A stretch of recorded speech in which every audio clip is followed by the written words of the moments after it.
Pärast 100 aastaid kestnud otsinguid tehti üllatav avastus, mis avas ajaloo uue peatüki, hauakambri, mida arvatakse kuuluvat Kleopatrale endale.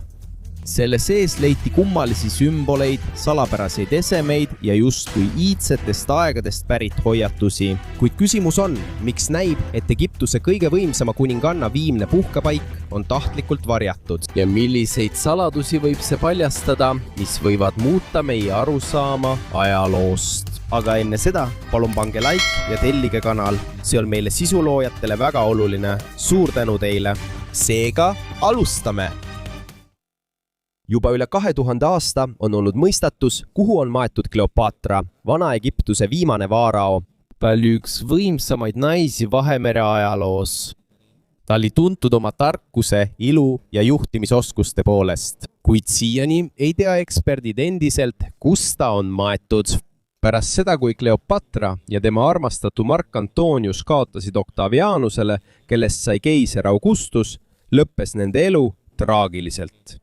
Ajaloolase Plutarhosse sõnul pussitas Antonius end mõõgaga.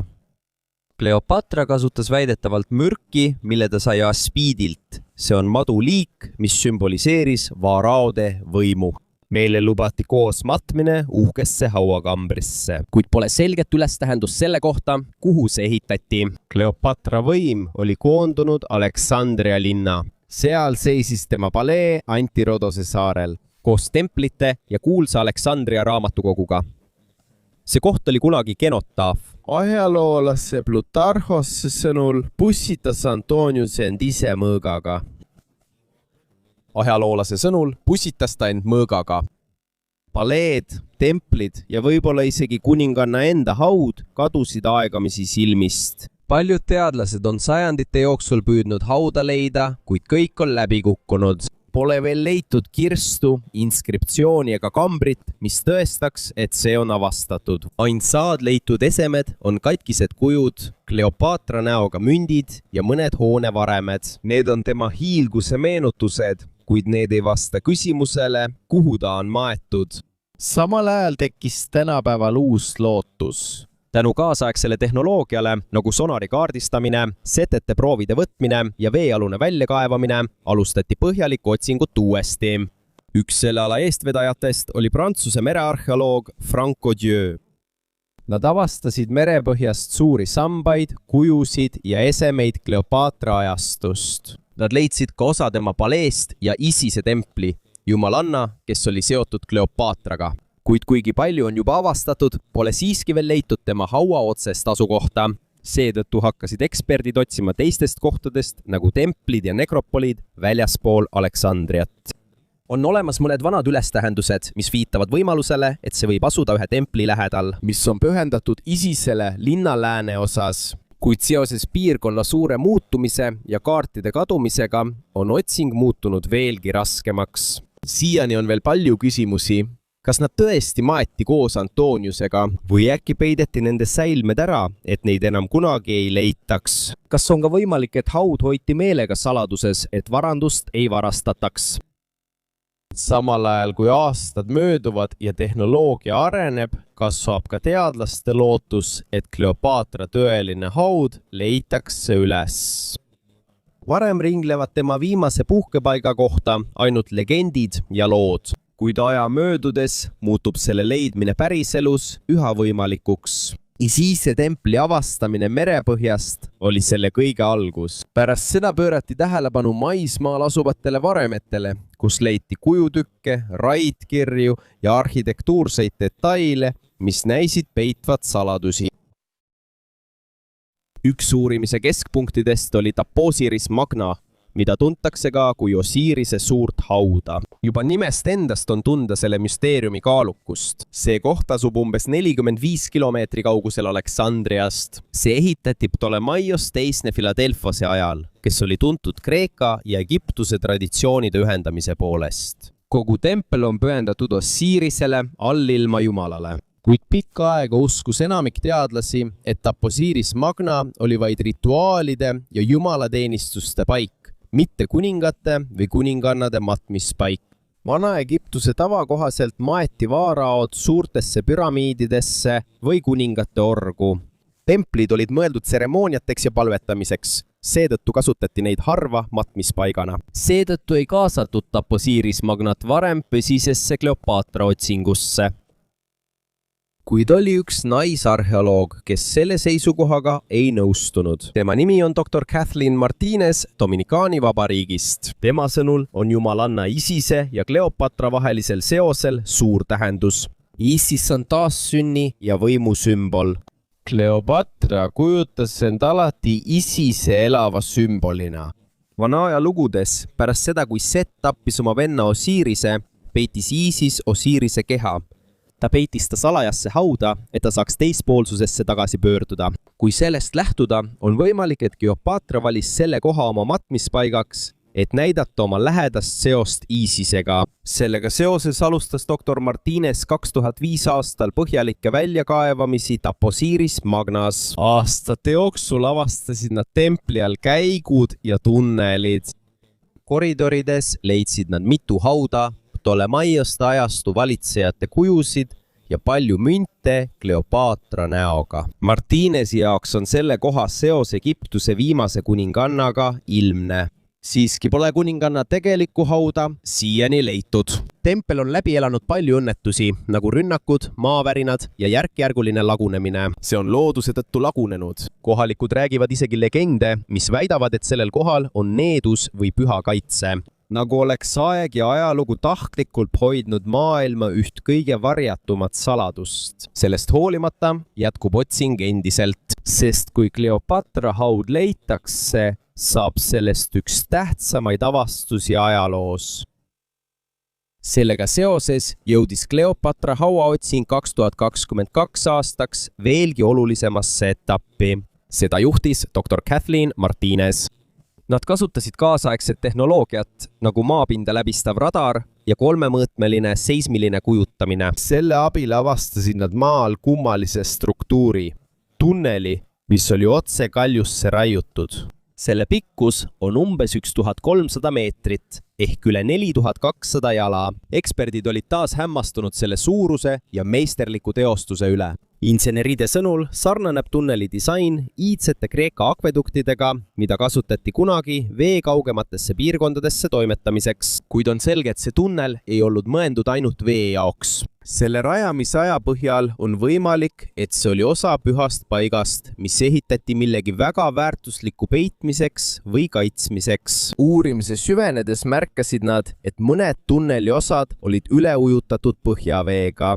Seintel olid praod, mis viitasid pikaajalistele maavärinatele ja maapinna liikumisele. Iga sammuga kaasnes varingute oht. Kuid hoolimata ohust jätkasid arheoloogid tööd, sest teil oli pugev soov avastada, mis peitub allpool. Käigu lõpus avastasid nad suletud ruumi. Selle sissepääsu juures olid kivid, mis nägid välja nagu oleksid põlenud, just kui oleks sees olnud tugev tulekahju või plahvatus.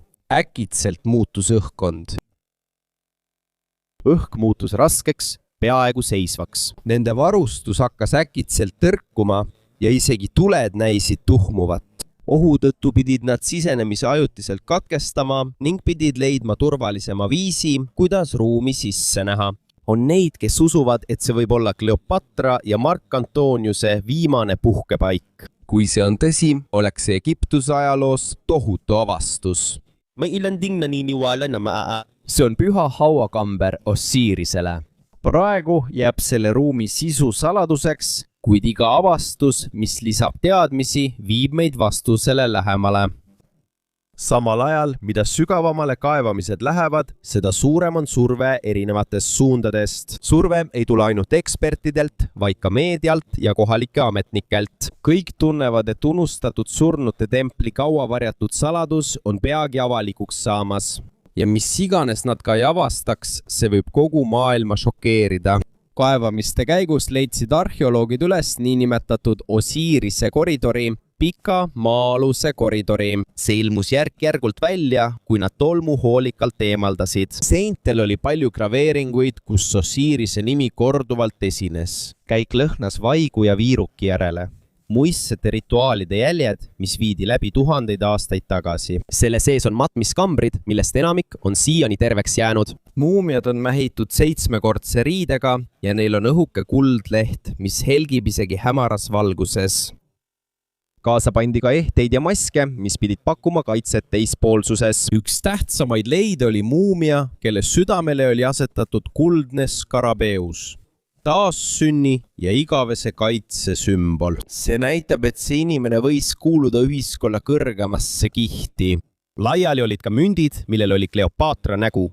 Tema näojooned olid endiselt selgelt nähtavad. Need ei olnud lihtsalt raha, vaid ka sõnum. Sõnum tema võimu ja juhtimise kohta. Siit mitte kaugel leiti ka Ptolemaios 12, Kleopatra isa, kujusid, mis olid üksikasjalikult nikerdatud, et näidata tema võimu ja jumalate õnnistust. Kuid veelgi rohkem lisasid saladust igas nurgas olevad kirjad. Korduvalt mainitakse Osirise nime ja fraase, mis kutsuvad esile taassündi. Ühes kokku varisenud toas, mille osa katusest oli langenud, leiti kõrvuti 2 sarkofaagi. Nende nägusid ei ole enam võimalik ära tunda, kuid on selge, et nende samasugune asend oli tahtlik. See on justkui ühe saatuse sümbol. Selle kõrval leiti kivi, millel oli vana graveering, mis ütles: see, kes kõnnib koos Isisega ja see, kes langes mõõga läbi. Pole kuningliku kartuši, pole nime, ainult salapärane vihje. See on nagu kuninganna ja sõdalase lugu, olgu nad armastajad või vaenlased, keda lõpuks ühendas surm. Kõik see tekitas rohkem küsimusi kui vastuseid. Osirise koridoris tehtud avastused võivad olla mõistatus, mis viib Kleopatra viimase puhkepaigani. Küsimus püsib siiani. Kas me oleme juba leidnud ukse tema hauakambrisse või alles algab tõeline otsing? Kuid Osirise koridori ümbritseb justkui mingi muu müsteerium. Kui põhjalik uurimine jätkus, märkasid templi ümber paigutatud seismilised instrumendid maal kummalist liikumist. Kuuldi nõrku lööke, selgeid ja järjestikuseid, justkui südametuksed. Selle allikaks oli üks suletud tuba, mida polnud kaua aega puudutatud. See polnud lihtsalt tavaline värin. Sellel oli muster, mida geoloogid ja insenerid ei suutnud seletada. Kas on võimalik, et see on lihtsalt maa loomulik liikumine või äkki on midagi peidetud ja tahtlikult säilitatud paksu graniidi all? Kuid õhk ümberringi muutus veelgi raskemaks. Nagu maa ise hoiataks meid keeles, mis on ammu unustatud. Iga värin tekitas ekspeditsiooniliikmetes ärevust ja hirmu. Sellest ajast alates ei peetud Osirise koridori enam lihtsalt imetlusväärseks arhitektuuriks. Sellest oli saanud mõistatus, mis näis kandvat endas sõnumit. Ja grupp oli otsustanud vastust leida. Lisaks sellele avastati käikude seintel üks lugu, mis oli ajaga peaaegu kaduma läinud. Kahvatutel kreeka ja demootilistel kirjadel ilmusid vihjed erinevate kultuuride sulandumisele. See leitab Ptolemaioste katset ühendada Egiptuse religioon Kreeka ja Rooma sümbolitega. See oli viis tugevdada nende valitsuse mõju ja säilitada ühtsust. Kuid kõige tähelepanuväärsem leid asub ühel läikivast obsidiaanist paneelil. Nii selgelt oli graveering tehtud, et tundus nagu oleksid Isis ja Osiris elusalt taeva all, mis oli täis tähti tihedalt teineteist embamas. Siin on kujutatud niinimetatud pilliroo välja, paradiisi, kus hing leiab pärast surmarahu. Kui tõrvikute nõrk valgus langeb siledale kivile, näib, et kujutis ise liigub. Nagu oleks vaimne kohalolek läbikäiku ümbritsemas mälestus jumalatest, keda muistse Egiptuse inimesed jätkuvalt austasid. Tunnistajate silmis ei olnud see lihtsalt nikerdus, vaid meeldetuletus inimese ühendusest ja hinge igavesest teekonnast. Kuid Isise ja Osirise kujutise all on sisse graveeritud hoiatus, mis on kirjutatud kreeka tähtede ja hieroglüüfide kombinatsiooniga. Siin on kirjas: ärge häirige armastajaid, kes magavad sügavalt. Nende ühtsus hoiab tasakaalu. Esmapilgul tundub see lihtsalt luuletusena, kuid kui järele mõelda, on selge, et see on ka hoiatus. See ütleb, et hauas puhkavad ei ole lihtsalt tavalised inimesed. See ütleb, et nad on korra valvurid ja nende ühtsus seisab elu ja surma vahel. Samal ajal arutasid eksperdid selle tähendust. Mõne jaoks võib see olla preestrite palve, et tulevased põlvkonnad austaksid lahkunuid. Teiste jaoks on see tõsine hoiatus hauaröövlitele või kõigile, kes julgevad sisse tungida. Selline hoiatus on tavaline iidsetes kirjutistes, mille eesmärk on kaitsta surnuid rüvetamise eest. Lisaks sellele leidsid arheoloogid kaevamiste jätkudes sissepääsu lähedalt väikese kuldse tahvli. Selle servad olid sulanud ja nägid välja, nagu oleks neist üle käinud tugev kuumus või tuli. See võis olla põhjustatud iidse plahvatuse või vulkaanilise jõu poolt, mis toimus tuhandeid aastaid tagasi. Kuid hoolimata kahjust on endiselt selgelt näha sissegraveeritud nimed. Kleopatra Thea Philopator ja Marcus Antonius. Erinevalt tavapärastest Egiptuse hieroglüüfidest on need nimed kirjutatud ladina ja koinee kreeka keeles, mis olid Rooma impeeriumi keeled. See näitab, et hauakamber ei olnud tehtud ainult Ptolemaioste ajastul, vaid võidi see lõpetada või pühitseda just Rooma ajal. See on tõend Kleopatra ja Mark Antoniuse sügavast seosest. Kuldplaadi taga oli aga kõige raskem takistus, tohutu graniidist ja pliist sein. Need materjalid on koos vormitud, justkui oleksid need ühendatud tule või mingi raskesti seletatava jõuga. Sellist tööviisi ei kohta tavaliselt Egiptuse haudades. See on ebatavaline metallurgia ja müüritööde kombinatsioon, millest on raske aru saada isegi tänapäeva ühiskonnal. Seetõttu tekkis tõsine küsimus, kas müür tuleks lammutada või jätta see lihtsalt alles. Otsus ei ole enam lihtsalt arheoloogia küsimus. See on muutunud ka poliitika, religiooni ja eetika küsimuseks. Hauakambri saladusele lähenemine ei seisne ainult ajaloo avastamises, vaid ka ammu varjul olnud saladustesse sekkumises. Lisaks sellele leiti maalt tuba, mis oli tuhandeid aastaid peidus olnud ja paksu pinnasega kaetud. Nubjakivi ja setede all. See tuvastati maapinda läbistava radari ja satelliidipiltidel nähtud ebatavalise soojuse abil. Kui sissepääs avati, täitusid kõik elevusega, kuid keegi polnud tegelikult valmis selleks, mis sees ootas. Ruumi keskel asus tohutu kirst, must sarkofaag, mis oli ainulaadne Ptolemaioste Egiptuse ajaloos. See oli raiutud ühest väga mustast graniiditükist. Sellel polnud ühtegi nikerdust, sümbolit ega kirjet. Kogu pind oli täiesti sile, justkui oleks see valmistatud tehnoloogiaga, mis ületas iidsete inimeste tavapäraseid oskusi. Kui eksperdid uurisid seda spektrograafilise analüüsi abil, avastasid nad, et kivi koostis oli ebatavaline. Titaani ja magnetiidi kontsentratsioon oli kõrge. Need on elemendid, mida Egiptuses harva leidub. See andis aimu, et graniit võis pärineda mõnest kaugemast vulkaanilisest piirkonnast, mis asub sadade miilide kaugusel. Veelgi üllatavam oli see, et sarkofaag oli õrnalt soe. Seda ei olnud nahal tunda, kuid see oli selgelt nähtav termokaamerate abil. Kambrisse temperatuur püsis 22 kraadi Celsiuse juures, kuid sarkofaag oli alati 29 kraadi Celsiuse juures. See ühtlane soojus ei ole tavapärasel viisil seletatav. Kui uuriti kambri sees olevat õhku, leiti kõrge elavhõbeda aurude tase, mis oli kõrgem kui tavaliselt arheoloogilistel leiukohtadel leitakse. Juba ammustest aegadest on elavhõbedat kasutatud säilitusainena ja rituaalides, kuid nii suures koguses leidub seda harva. Leiti ka arseeni ja kinnaabri jälgi ehk aineid, mis on seotud iidse alkeemia ja balsameerimisega. See viitab sellele, et võib-olla on olemas rituaalseid säilitamise viise, mida tänapäeva egüptoloogia pole veel avastanud. Isegi kambri ümbruses olev muld on ebatavaline. Seal on kõrge pliisisaldus ja seleeni tase. Tekkis küsimus, kas see pandi sihilikult sinna. Võimalik, et mürgiseid mineraale kasutati kaitseks lagunemise eest või selleks, et hirmutada ja takistada kedagi sisse tungimast. Kirstu sees leiti 2 mähitud surnukeha, mis olid säilinud tervena isegi pärast väga pikka aega. Antropoloogide sõnul oli üks neist naine, kellel olid selged Kreeka-Egiptuse tunnused. Tema koljul on märgata ebatavalist kuju, sest seda oli tahtlikult pikendatud. See oli traditsiooniks kõrgema klassi naiste seas Ptolemaioste dünastia ajal. Kui tehti radiokarbonmeetodil dateerimine, selgus, et ta suri täpselt sel ajal, aastal 30 ekrisser, samal aastal, mil teatati Kleopatra surmast. Teine surnukeha oli aga pikk ja tugeva kehaehitusega mees. Tema välimuses olid selgelt näha Rooma tunnused, lai lõug, kõrge ninaselg ning ta oli umbes sama vana kui naine, kui suri. Nende kehade vahelt leiti pronksist silinder. See oli kaetud rooste ja kummaliste mineraalidega, mida tavaliselt leidub Lõuna-Itaalia vulkaanide lähedal rannikul.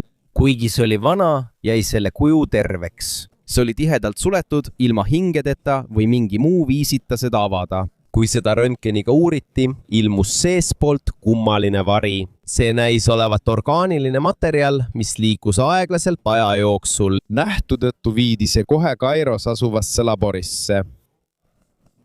Analüüs MRI ja neutronkiirte skaneerimise abil. Kuid selle asemel, et vastuseid anda, tekitas see veelgi rohkem müsteeriumi. Sees on näha õrna liikumist. Muutuv soojus ja seletamatud elektromagnetiliste signaalide äkilised pursked. Küsimus levis kiiresti. Kas anuum sisaldab iidset eluvormi, mida on säilitatud tundmatu tehnoloogia abil? Või on see hoopis hoiukoht asjadele, mida on tuleviku jaoks hoolikalt säilitatud? Kuid veelgi suuremaks mõistatuseks muutus asi siis, kui mõned hakkasid arvama, et need kaks surnukeha võivad olla Kleopatra ja Marcus Antonius ise. Võib-olla on see kõik vaid legend või peitub seal veelgi sügavam saladus, mida pole veel avastatud. Alguses hoidis valitsus kogu teavet rangelt saladuses, kuid peagi levisid uudised, sest uuringus osalenutega juhtusid kummalised sündmused. Mõned uurimisrühma liikmed jäid ootamatult haigeks. Neil tekkis tugev köha, tugev peavalu ja seletamatu nõrkus, kui nad tegid katseid otse kirstu ja kambri sees oleva õhu ja tolmuga, kus avastati tundmatute bakteriaalsete eoste olemasolu. Ekspertide sõnul kuuluvad need mikroobid ekstremofiilide hulka. Need on mikroorganismid, mis suudavad ellu jääda äärmuslikes tingimustes. Nad suutsid ellu jääda isegi peaaegu ilma hapnikuta ja püsida elus ka siis, kui neid ümbritses elav hõbe. Tõenäoliselt olid need mikroobid magama jäänud juba siis, kui kirst maeti ja ärkasid alles siis, kui inimesed selle avasid. Selles punktis muutus lihtne ajaloo otsimine äkitselt terviseohuks. Enam ei olnud kaalul ainult mineviku saladus, vaid ka tänapäeval elavate inimeste ohutus. Aga veelgi hirmutavam oli avastada, et mõned eosed ei allu tavalistele antibiootikumidele. Selle tõttu pandi kogu meeskond kohe rangele karantiinile. Samal ajal väljastas Maailma Terviseorganisatsioon vaikselt juhise analüüsis osalenud laboritele. Samal ajal muutus uurimine pronksilindri kohta põhjalikumaks. Liikumisandurite andmetel eraldab see kummalist impulssi, mis meenutab elusolendi südamelööke. See ei vasta ühelegi mehaanilisele seadmele ega lihtsale keemilisele reaktsioonile. Mõned teadlased on öelnud, et see võib sisaldada kudesid või mikroobe, mis on jäänud elusaks tänu erilisele säilitamisviisile. Arvatakse, et selleks kasutati elavhõbedat ja kinaverit kui looduslikke vahendeid mikroobide vastu.